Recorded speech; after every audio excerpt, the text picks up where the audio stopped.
Nous allons commencer par la saga qui se poursuit de Monsieur Alf Luco.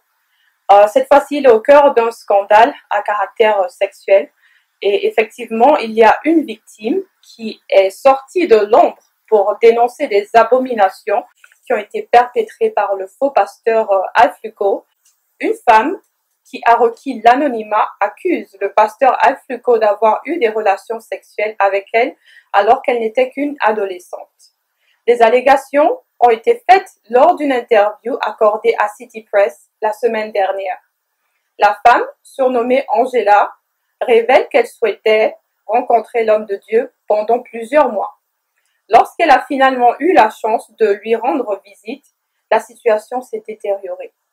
Selon Angela, 2013 a été une année marquée par des pleurs constants alors qu'elle se reprochait d'avoir fréquenté l'église de Luco.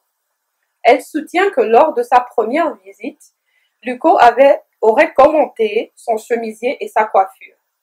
Il lui a ensuite posé des questions sur ses antécédents sexuels et elle a affirmé qu'il était excité lorsqu'elle lui a dit qu'elle était toujours vierge. La réunion a duré plus d'une heure, mais à partir de cette réunion, nous n'avons jamais parlé de Dieu ou de la Bible, ni même de la raison de ma présence, a-t-elle déclaré. Angela affirme que la prochaine fois qu'elle avait rencontré Luco, elle était dernière parce que le pasteur de la résurrection lui aurait dit que son affaire était très sérieuse et qu'elle avait besoin d'une plus grande attention. Elle s'est dite ravie de rencontrer Luco parce qu'elle pensait pouvoir avoir sa délivrance. Cependant, quand ce fut finalement son tour de voir Luco, il lui aurait dit qu'il pourrait l'aider, mais elle avait besoin d'être détendue et libre autour de lui. Il a exigé des relations sexuelles et m'a touchée à la taille. Il a ensuite demandé que je couche avec lui à midi dans les locaux de l'église, a-t-elle déclaré. Angela explique que Luco lui avait conseillé de se déshabiller lors de leur prochaine réunion et que si elle n'était pas à l'aise dans les locaux de l'église, il pourrait réserver une chambre d'hôtel. Je savais que ce qu'il faisait était mal, mais j'avais peur de lui. On pourrait penser que cet homme de Dieu, qui a une énorme clientèle, est un député de Jésus, a-t-elle déclaré. Angela précise que Luco lui aurait dit de se mettre à terre sur ses genoux et elle a fait comme il a demandé. Elle a ajouté qu'il était un grand homme avec de gros muscles et quand il la serra dans ses bras, elle se sentit effrayée et impuissante. Selon Angela, elle n'a plus jamais accepté de rencontrer Luco. Elle a ajouté qu'elle n'avait pas ouvert de procès contre Luco car personne ne la croirait. Selon des informations, Angela n'est pas la seule à accuser le pasteur controversé d'agression sexuelle. Une autre jeune femme s'est présentée, affirmant que le dirigeant de l'église, Alleluia Ministries International, lui avait fait une proposition sexuelle. Selon une source proche de la jeune femme, Luco aurait utilisé sa position de pasteur pour la manipuler afin qu'elle fasse ce qu'il voulait. Il aurait prétendument demandé à la femme si elle ferait ce qu'il avait demandé et elle a dit oui. City Press a rapporté que la source avait affirmé que la femme ne voulait pas coucher avec le pasteur mais que celui-ci l'aurait forcé. C'est vraiment triste d'entendre ce genre de nouvelles, mais encore une fois, ça ne nous étonne pas parce que c'est une des caractéristiques vraiment des faux pasteurs. Donc, nous espérons que le Seigneur va continuer de nous ouvrir les yeux, de nous faire grâce parce que nous savons qu'il y a plusieurs sœurs dans ce cas et même parfois des frères aussi. Donc, nous poursuivons ce tour de l'actualité, toujours en Afrique du Sud, toujours à propos de Monsieur Luco. Mais cette fois-ci, nous avons appris qu'Eliott, qui a défrayé la chronique il y a quelques semaines, serait cette fois-ci décédé pour de vrai. Mais encore une fois, il n'y a pas de preuve sûre. Nous ne sommes pas sûrs de cette nouvelle, car il y a des médias qui se sont relayés pour passer cette information. Mais vous allez suivre un segment qui va vous éclairer un peu plus sur la question.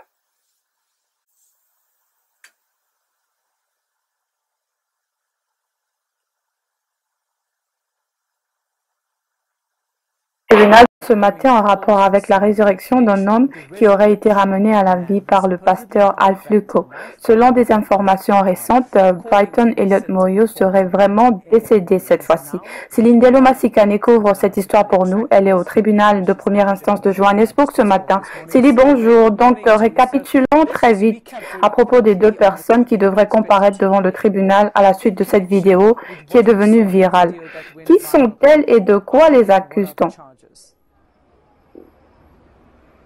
Donc, de ce que nous comprenons à ce stade, c'est que les arrestations qui ont eu lieu en mars sont en fait la deuxième comparution de ces deux suspects en particulier.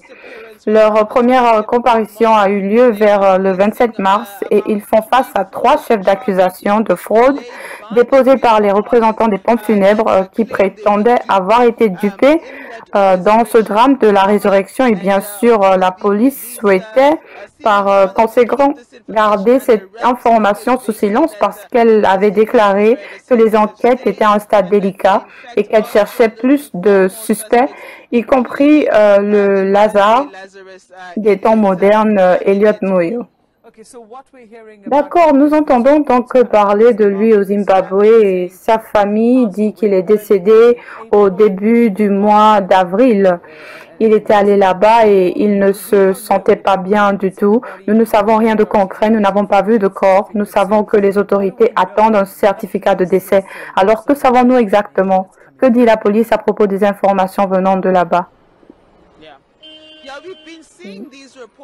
Oui, nous voyons ces infos depuis un certain temps déjà qu'il serait de nouveau mort. Selon certaines informations contradictoires, il serait décédé en Afrique du Sud, dans une région appelée Saint-Luc.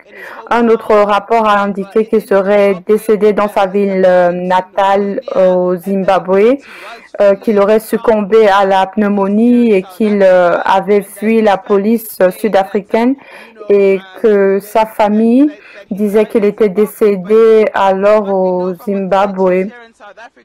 Mais d'après ce que nous savons des autorités ici en Afrique du Sud, Brighton Elliott Moyo est toujours un suspect recherché jusqu'à ce que les autorités zimbabwéennes présentent un certificat de décès prouvant qu'il est effectivement décédé. Donc, selon ces informations dont nous disposons, ces rapports en particulier ne sont toujours pas confirmés, en dépit du fait qu'il cite des membres de sa famille. Mais pour les autorités sud-africaines, Brighton Elliott Moyo est toujours en vie et est toujours un suspect recherché. Qu'en est-il du pasteur dans cette histoire? Où est-ce qu'il entre en jeu en fait dans tout ça? Je veux dire, nous savons, d'après ce qui a été dit, quand la famille avait emmené cette personne, il dit, faisons l'innocent, quoi, qu'on lui avait demandé de ramener cette personne d'entre les morts. Mais que savons-nous des enquêtes et se concentre-t-elle sur le pasteur? Je pense que beaucoup plus de détails seront révélés aujourd'hui devant le tribunal pour savoir si plus de suspects seront examinés, y compris le pasteur lui-même. Selon ce que la police partage, ils sont coincés. Ils se demandent en fait s'ils ne peuvent pas se prononcer à ce stade en ce qui concerne les chefs d'accusation contre le pasteur ou s'ils ne peuvent pas l'arrêter parce qu'il y a un manque de preuves. Aussi, les médias sociaux ont posé cette question particulière. Si le pasteur doit être arrêté et pourquoi ça n'a pas encore été fait. Mais nous savons bien que suite à cette vidéo, il a publié une déclaration selon laquelle il n'avait jamais prétendu ressusciter Elliott et ce dernier avait commencé à respirer dès le moment où il était entré dans l'enceinte de son église.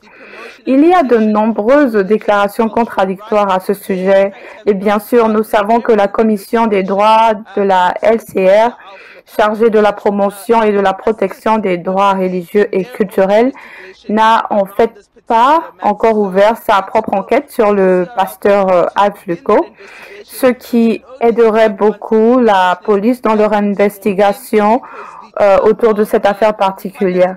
Il est donc essentiel que la commission LCR entame une enquête qui ne pourrait commencer que lorsque les nouveaux commissaires auront été installés, car le mandat de Makwanese Kaluva et ses commissaires vient de prendre fin. Ainsi, à ce stade, cette enquête est en suspens, mais nous en parlerons avec l'autorité nationale juridique après l'audience d'aujourd'hui. Comme ça, on pourra avoir plus de détails et savoir à quel niveau se trouvent les enquêtes concernant le pasteur. Juste au moment où nous pensions que cette affaire ne pourrait plus être aussi compliquée ou bizarre, voici où nous en sommes à présent. Le tribunal ce matin en rapport avec la résurrection d'un homme qui aurait été ramené à la vie par le pasteur. Voilà, frères et sœurs, comme vous venez juste de constater, il s'agissait de Brighton Elliott Moyo, celui qui a défrayé la chronique, le Lazare des temps modernes, comme il a été surnommé. Nous ne savons toujours pas s'il est effectivement décédé ou s'il est toujours en vie, mais tel que vous avez pu le constater, la police est toujours à sa recherche, mort ou vivant, car nous voulons des preuves, il faut des preuves. Et vraiment, à propos de la sœur ou des sœurs qui ont été victimes de ce faux pasteur Alphonse Lucot, comme le frère Georges le dit souvent, ne suivons pas l'homme, mais suivons Dieu. Parce que dans tout ça, ce sont nos sœurs qui sont les plus victimes de ces viols.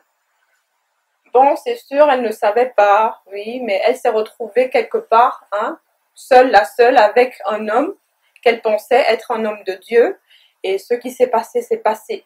Mais ça aurait pu être évité si nos sœurs aussi apprennent à être un peu plus prudentes, déjà de un. C'est vrai, nous recherchons la délivrance, c'est vrai, nous recherchons le Seigneur, mais faisons-le dans la prudence.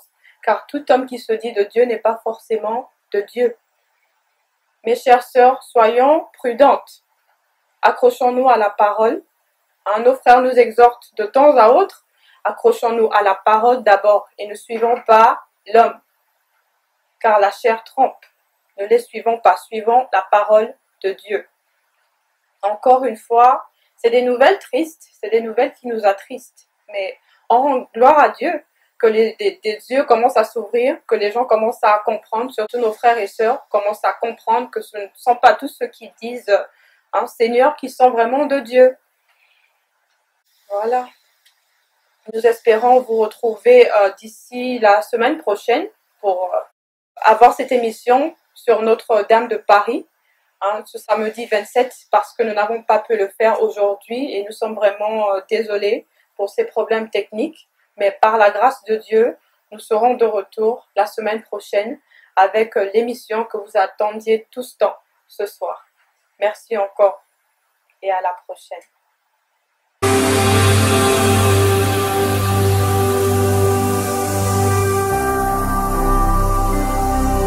Jésus-Christ TV, vous connaîtrez la vérité et la vérité vous affranchira.